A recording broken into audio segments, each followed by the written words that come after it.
یہ جو مہینہ چل رہا ہے اسلامی کیلنڈر کا، یہ رجب کا مہینہ ہے۔ محرم، صفر، ربیع الاول، ربیع الاخر، جمادی الاولی، جمادی الاخری، رجب، یہ اسلامی کیلنڈر کا 7واں مہینہ ہے، اور یہ ان 4 مہینوں میں سے ہے جن کو اللہ تعالیٰ نے حرمت والا مہینہ قرار دیا ہے۔ حرمت کا مطلب یعنی ان 4 مہینوں میں لڑائی جھگڑا، قتل، خون خرابہ اور زیادہ حرام ہے۔ حرام تو سال بھر ہے، مگر ان 4 مہینوں میں اور زیادہ تاکید ہے کہ گناہ سے بچو۔ عرب کے اندر بڑے جھگڑالو اور بڑے لڑاکو قسم کے لوگ تھے۔ اسلام کے آنے کے پہلے ذرا سی باتوں پر جنگ کرتے تھے، مگر حرمت والے 4 مہینوں کا وہ لوگ بھی لحاظ رکھتے تھے۔ ان کو بھی احساس تھا کہ ان 4 مہینوں میں ہمیں جنگ نہیں کرنا ہے۔ جس طریقے سے وہ حرم کا بہت لحاظ رکھتے تھے، اپنے باپ کے قاتل کو بھی دیکھ کر کے حرم میں کچھ نہیں کرتے کہ حدود حرم کے اندر ہم اس کا لحاظ رکھیں گے، اس کا خیال رکھیں گے۔ تو رجب کا جو مہینہ ہے یہ حرمت والا مہینہ ہے، یعنی اس کے اندر غلط کام کرنا، گناہ کا کام کرنا، اللہ کی نافرمانی کرنا اور زیادہ برا ہے۔ اس کے اندر ہمیں اللہ تعالیٰ کی نافرمانی سے اور زیادہ بچنا چاہیے۔ لیکن افسوس کی بات یہ ہے کہ رجب کے اس مہینے میں بہت ساری بدعات اور دین کے نام پر بہت سارے ایسے کام جن کا قرآن و حدیث میں کوئی ثبوت نہیں۔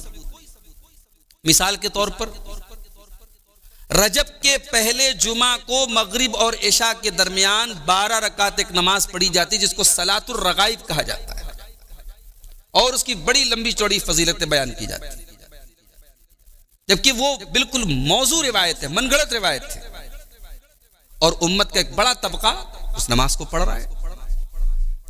رجب کی 27 تاریخ کو یہ مانا جاتا ہے کہ یہ شب معراج ہے۔ اس رات اللہ کے پیارے نبی کو معراج کا سفر کرایا گیا، جبکہ سیرت کی کوئی بھی کتاب آپ اٹھا لیں، تمام علماء سیرت لکھتے ہیں کہ اللہ کے رسول کی معراج کی تاریخ تو بہت دور کی بات ہے، مہینے پر بھی کوئی کنفرمیشن نہیں ہے۔ کس مہینے میں ہوئی، کس سن میں ہوئی، اس کا کوئی اوتھینٹک پروف نہیں ہے، کوئی مستند ثبوت نہیں ہے۔ 27 رجب کو شب معراج مانی جاتی ہے، بڑی عبادت ہوتی ہے، بڑے جلسے ہوتے ہیں، اور تو اور اس مہینے کی 22 تاریخ کو ایک رسم نبھائی جاتی ہے، رجب کے کنڈے کی رسم۔ مٹھائی کی پوریاں بنائی جاتی ہیں بند کمرے میں، اندھیرے میں، اور اندھیرے میں ہی اس کو کھایا جاتا ہے۔ پوچھو بھائی یہ کیا ہے؟ تو منانے والے کہتے ہیں کہ صاحب یہ حضرت امام جعفر صادق کی پیدائش کا دن ہے۔ یہ امام جعفر صادق کون تھے؟ یہ حضرت حسین کے پوتے کے بیٹے تھے۔ حضرت حسین کے بیٹے تھے علی ابن حسین زین العابدین، ان کے بیٹے تھے محمد الباقر، اور ان کے بیٹے تھے جعفر الصادق۔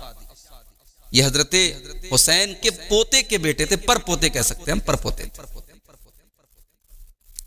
تو ان کو جو ہے ان کی پیدائش کا دن مانا جاتا ہے، جبکہ 22 رجب کی تاریخ میں حضرت جعفر صادق رحمت اللہ علیہ کی پیدائش کا دن نہیں ہے۔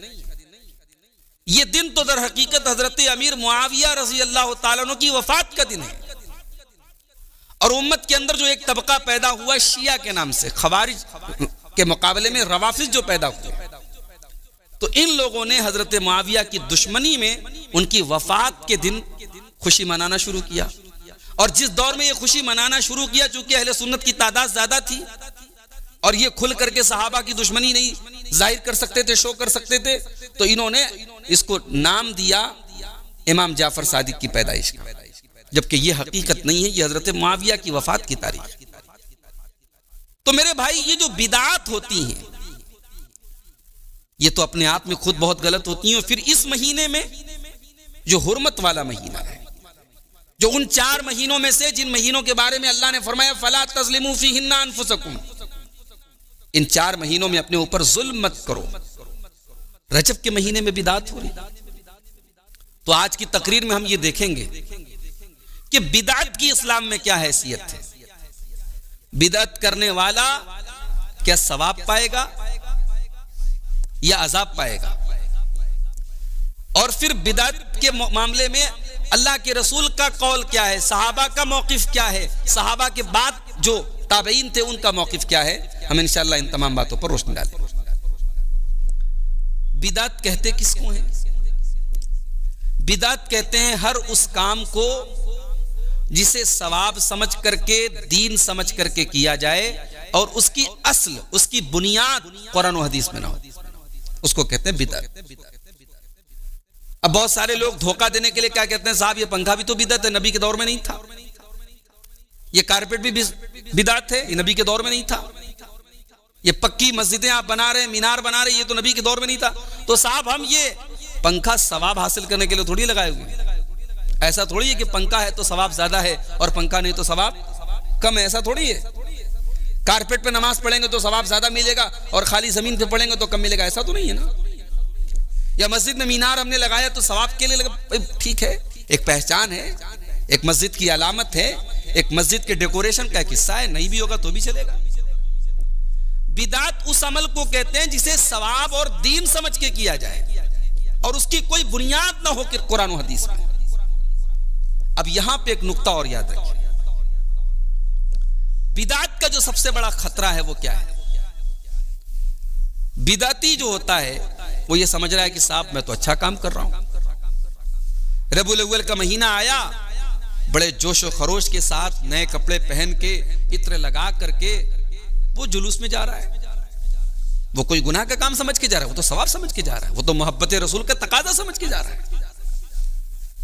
محرم کا مہینہ آیا، 10 محرم کو تعزیہ نکل رہا ہے، حضرت حسین نواسہ رسول کی شہادت کا غم ظاہر کرنے کے لیے نکل رہا ہے. بھائی انٹینشن اچھا ہے، نیت اچھی ہے، لیکن یہ جو عمل ہے یہ عمل قرآن و حدیث سے ثابت نہیں ہے. تو نیت کا اچھا ہونا کافی نہیں ہے، آپ کے عمل کا صحیح ہونا بھی ضروری ہے. اللہ تعالیٰ کے کون سا عمل قبول ہوگا؟ قرآن کا 29واں پارہ اٹھائیے. تبارک الذی بیدہ الملک وہو علی کل شیء قدیر الذی خلق الموت والحیاۃ لیبلوکم ایکم احسن عملا. بڑی برکت والی ہے وہ ذات جس کے ہاتھ میں ساری کائنات کی بادشاہت ہے، جو ہر چیز پر قادر ہے. الذی خلق الموت والحیاۃ، جس نے موت کو پیدا کیا اور زندگی کو پیدا کیا. لیبلوکم، تاکہ وہ تمہیں آزمائے، تمہارا امتحان لے. لیبلوکم ایکم احسن عملا، کہ تم میں کون اچھا عمل کرتا ہے، کون بہتر عمل کرتا ہے. کیا پیاری بات کہی کسی مفسر نے اس آیت کی تفسیر میں. کہا دیکھو اللہ نے یہ نہیں کہا کہ زیادہ عمل کرو، اللہ نے کہا ہم تمہارا امتحان لینے کے لیے ہم نے تم کو پیدا کیا تاکہ ہم یہ دیکھیں کہ کون اچھا عمل کر رہا ہے، کون زیادہ کر رہا ہے. اللہ نے یہ نہیں کہا. اللہ کیا کوانٹیٹی نہیں، اللہ کیا کوالٹی چاہیے. بہت زیادہ عمل ہے لیکن کوالٹی نہیں ہے. اللہ کیا کوالٹی چاہیے. اب کوالٹی کیا ہے؟ امام فضیل ابن عیاض اس آیت کی تفسیر میں کہتے ہیں اللہ نے کہا کہ اللہ کو اچھا عمل چاہیے. اچھا عمل کون سا عمل؟ فرمایا اخلصہ و اصوبہ. اچھا عمل وہ ہے جو خالص ہو اور صحیح ہو. خالص کا مطلب پیور ہو، شدھ ہو، اس میں ملاوٹ نہ ہو، وہ خالص اللہ کے لیے کیا گیا ہو، اس میں ریا نہ ہو، اس میں دکھاوا نہ ہو، اللہ کے علاوہ کسی اور کو راضی کرنے کی نیت نہ ہو، اور وہ عمل اصوب ہو، صحیح ہو، درست ہو، یعنی سنت کے مطابق ہو. تو اس کو آج آپ نوٹ کر لیجئے، اس کو اپنے دماغ میں بٹھا لیجئے کہ اللہ تعالیٰ کے عمل کے قبول ہونے کی 2 کنڈیشن ہیں. ایک تو عمل خالص ہو، اس میں ریاکاری نہ ہو، دکھاوا نہ ہو، صرف اللہ کو راضی کرنے کے لیے کیا گیا ہو. اور دوسری چیز کیا ہے؟ وہ عمل درست ہو، صحیح ہو، سنت کے مطابق ہو. اگر ان دونوں کنڈیشن میں سے کوئی ایک شرط بھی نہیں پائی گئی تو عمل تو ہے مگر عمل صالح نہیں ہے، اچھا عمل نہیں ہے، اللہ کیا قبول نہیں ہوگا.